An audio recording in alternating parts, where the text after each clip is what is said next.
Hi guys, welcome back to the channel. It's Blinky here, coming back at you with another Genshin Impact video. Today we're going to have a quick talk about the discussion on the developer Q&A that recently released, I think it was yesterday, where they talk about the resin cap increase, changes to the battle pass system.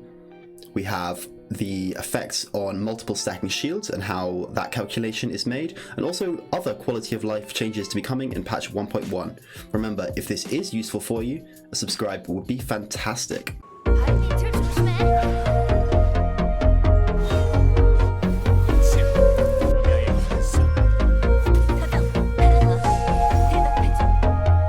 One thing I wanted to just give my 2 cents on the topic. Obviously it's not as much of a news thing, and just what I think MiHoYo and the direction they're going to take with the game, coming from games myself like Epic 7, which are more on the mobile side rather than games like Zelda Breath of the Wild, which is more of the classic style of gameplay. As the big topic here, we're going to be discussing is original resin to start with, and other quality of life things within Genshin Impact. So they start off, greetings travellers. Since release we have received a treasure trove of valuable feedback and suggestions from travellers. First off, we would like to thank you all for your support. We have carefully reviewed and summarised everyone's suggestions and have selected ones that the travellers care about most to bring to the developers' attention.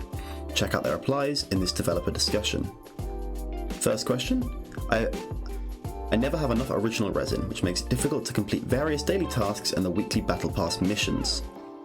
They answered with, in version 1.1 we will be decreasing the original resin requirement in battle pass weekly missions from 1,600 to 1,200. Furthermore, travellers will be able to store up to a maximum of 160 resin, increased from the current limit of 120. So here's the thing, right? This doesn't affect your resin regen at all. So if you are a hardcore player like me or many of the other hardcore players in the community, this doesn't really affect you. But in terms of your more casual player base, this is a great thing. This means that you don't need to be back on as frequently. So if you're working, you got sleep, you got kids, you got other things in your life other than Genshin Impact, you don't need to be coming back to this game as frequently, which is a good thing for the game, I think.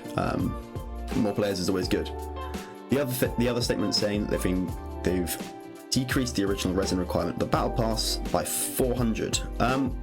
This is pretty good actually, because I can't remember. I'll probably have the calculation on screen for you right now. But when I was looking at the battle pass and deciding whether or not to purchase this, I calculated how much resin I would be able to earn each week, and how many refreshes, and I think it came to having to do 150 refresh and 100 refresh a week. If I'm wrong, I'll just throw it up on screen now. So this doesn't give us any more resin at all, obviously. But I don't think they're going to be honest with you.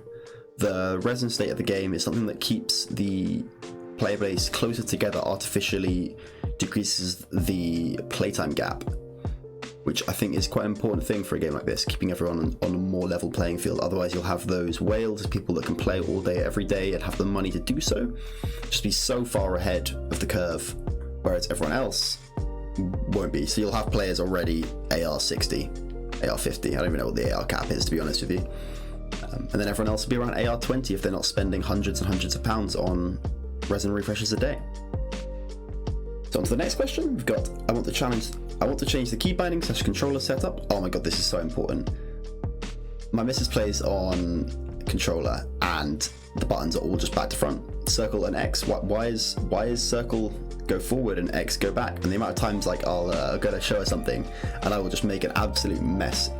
I nearly accidentally purchased some summons because I was trying to just get out of the menu, but I kept hitting circle thinking that was get out, but it actually just was accept, and I was getting so confused. But also on PC, why is control one of the easiest buttons to press in the game on your keyboard? Why is that the swap to walk key? I mean, no one uses that key, do they? Is that a thing people are using? I use it for some intros and such, but the other thing I'd like to change really is I really want to split my heavy attack and light attack and normal attacks to left and right keys on the mouse. I used shift to sprint. I don't know if I'm in the weird one here, but that's something that I want to change. And they said, we are in the process of developing key bindings and controller setup function, part of which will go live in version 1.1. We're firing on all the cylinders to complete the remaining functionality, which will become available to all players in a later version. This is fantastic. Awesome. Good stuff. I'm kind of surprised that this hasn't... How are we still releasing games without key binding changings on PC? How strange. I wish there were more ways to filter artifacts. Yes, I second this big time. In version 1.1, we will add new features to artifacts based on their basic attributes. Now travelers will be able to easily filter artifacts by attribute. This is amazing, coming from something like Epic 7, where they brought in a fantastic feature to swap gear around, compare where your gear is coming from, see which units your gear is coming from is big. So important for a game like this. Like, how can you play a gacha game with that style of gear system and not have the functionality of being able to see where your gear is currently at? Look at the main stats, look at the substats. I'm surprised there isn't like a substat filter even. You can't even lock gear in the game right now. Like, they need to do some stuff about that. Traversing the game world is time consuming. I want to be able to set my own teleport waypoints for areas that I frequently visit. I mean, they said that we have developed an item that provides this kind of functionality, which will be available for free in a new system. Travelers can look out for this in version 1.1. I don't know if we need this. Like, is this a thing? Like, I don't think we need this. In terms of MiHoYo increasing playtime for other resources like resin, I think running around the map is not a big problem, to be honest with you. Like, there's so many teleport waypoints. You teleport somewhere high and you fly over there. I mean, is there anything that I have... Like, there's only a couple of situations where you'd like want to put it on an island out to sea because the swim time's a bit annoying. Maybe that mining island off the back of Gyuhyun Stone Forest, off the bottom of Gyuhyun Stone Forest. That's the only situation that I think that might be useful. Oh, and maybe at the Geo Cube hyperstasis. There we go. That's a bit annoying to get to, but other than that, like, and even so, they're not that annoying. Like, I think this is a bit of a mute thing, but you know, sure. More things in game, more interesting. It's annoying to have to select equipped artifact and weapons to find out which character has the item equipped. Oh, this is what I was going over earlier. This is something that I think really needs to be in the game. In version 1.1, small character avatars will appear next to the icons of equipped artifacts and weapons. Fantastic, allowing travelers to know exactly which characters have which artifacts and weapons equipped at a glance. Yep, perfect. That's exactly what we want. Here's some other Q&As they'll quickly ask. How is damage calculated when I have more than one shield, and which shield sustains damage first? In practice, when a character's shield is hit, the damage sustained will affect every active shield simultaneously. Ah, interesting. After the damage is calculated, if the character still has no shields remaining, the character themselves will not take damage. Okay. So let's say you take Bedeau with both a Tide Cooler active at 100 and Noelle's Breastplate at 200. If a monster deals 10 damage to Bedeau, Tide Cooler now has 90 remaining while Breastplate is 10 remaining. So it takes 10 from both. Interesting. Alternatively, if a monster deals 50 damage to Bedeau and Tide Cooler will now have 50 remaining, whereas Breastplate will be exhausted and destroyed, Bedeau doesn't take damage. If a monster deals 110 damage to Bedeau, both shields are exhausted and destroyed, while Bedeau takes the excess 10 damage. Interesting. So having stacking shield comps does not assist you in any way. So when I do things like Noelle's Breastplate into Geo Crystallization, doesn't help. Interesting. That's something to think about when you're using someone like Noelle then, I guess. And Bedeau, for this matter. But I feel like she doesn't generate her own shields in the chart. The likelihood of you having other shields in play at the same time. Please note the above example does not take into account damage reduction and absorption effects. Right, so what's the thinking behind this? Let's invite one of our developers to give us the lowdown on the thought process behind shield design. Using elemental interactions during combat is Genshin Impact's fundamental combat strategy. Building on this aspect of gameplay is the tactic of using elemental shields to absorb damage in the same element.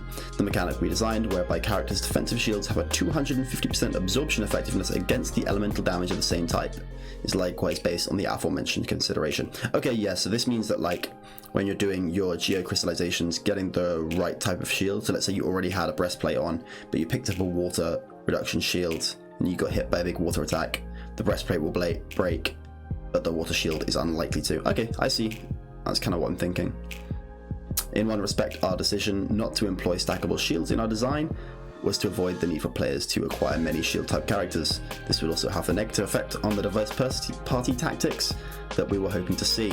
Of course, retaining one or two of element shields is also a perfectly valid strategy against complex elemental damage, and this can also be achieved rather easily through. So did the Geo-Crystallize reaction, do they create stacking shields? So like if you pick up multiple crystals, I kind of want to have a little look. That marks the end of the developer discussion. Now to get back to working on those updates. I think this is some good stuff in here. This resin thing doesn't really affect me, but it's going to be great for some of your more casual player base, and I think that's exactly what the game needs. Key bindings, ideal. Yeah, I don't know how the game didn't ship with those in the first place. Filtering artifacts is a biggie, especially with how complex the artifact and gearing system is in a game like in these kind of games in comparison to some like classical Western RPGs. And the shield damage calculation, I think I've left with more questions than I had before in terms of that, but you know, it's good to have some form of clarity, and it's nice to see that they're clarifying more complex in-game calculations.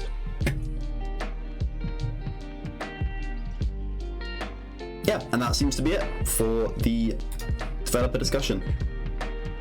Remember that if you did like or enjoy this, find this educational, do hit us up with a like and a subscribe. It helps us out massively. Thank you very much.